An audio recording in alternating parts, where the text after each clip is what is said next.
Constables ఇద్దరు blackmail చేసి డబ్బులు తీసుకుంటూ ఉంటారు.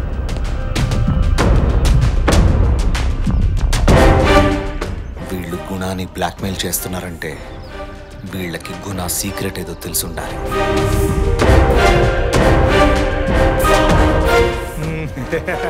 ఏమన్నాడు? ఛాయిస్ ఏముంది వాడికి? మరి ఎక్కువ అమౌంట్ చెప్పామేమో. వాడు చేసింది తక్కువ, మనకు అడ్డంగా దొరికిపోయాడు కదా. సర్లే, నెక్స్ట్ ఎక్కడికి? మన లవర్ పై తిరిగి పదా. ఓకే,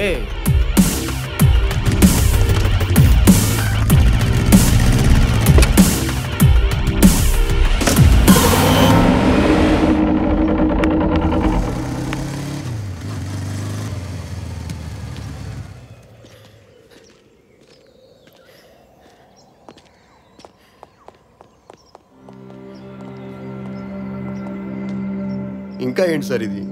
అన్యాయం. మాకు జాలిగానే ఉంది గోపి.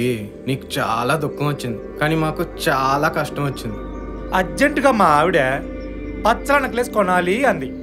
అప్పటికి చెప్పాను, గోపి చాలా కష్టం అవుతుంది, నువ్వు లలితా జ్యువెలరీకి వెళ్ళి నెక్లెస్ సెలెక్ట్ చేసుకో, ఆ నెక్లెస్ తోటి అన్ని జ్యువెలరీ షాపుల్లోనూ కంపేర్ చెయ్యి, ఎక్కడ తక్కువైతే అక్కడ తీసుకో, ఎందుకంటే గోపికి డబ్బులు ఊరినే రావు కదా అని చెప్పాను కదా. తీసుకొచ్చావా? వీడియో చూపెట్రా, మర్చిపోయాడేమో.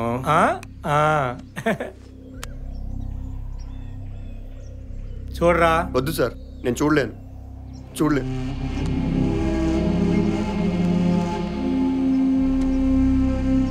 ఏంటి 2 తక్కువయ్యాయి? నేను డబ్బులు కూడా ఇంకివ్వలేను సార్, నా దగ్గర లేవు కూడా. లేవ్వా? ఇదిగో మీ నాన్నకి గచ్చిబౌలిలో 3 స్టోరీ బిల్డింగ్ ఉంది.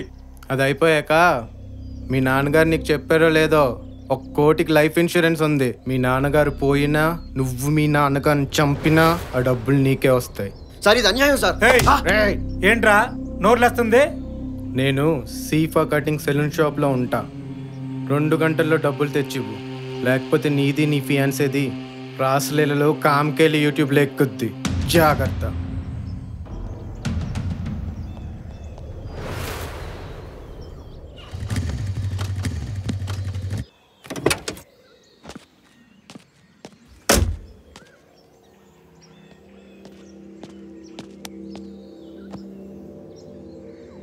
హెరాస్ చేస్తున్నారు కదా?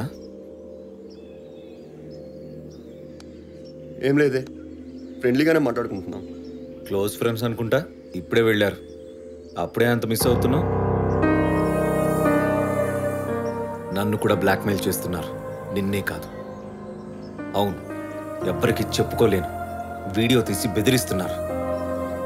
నిన్నెందుకు బెదిరిస్తున్నారు?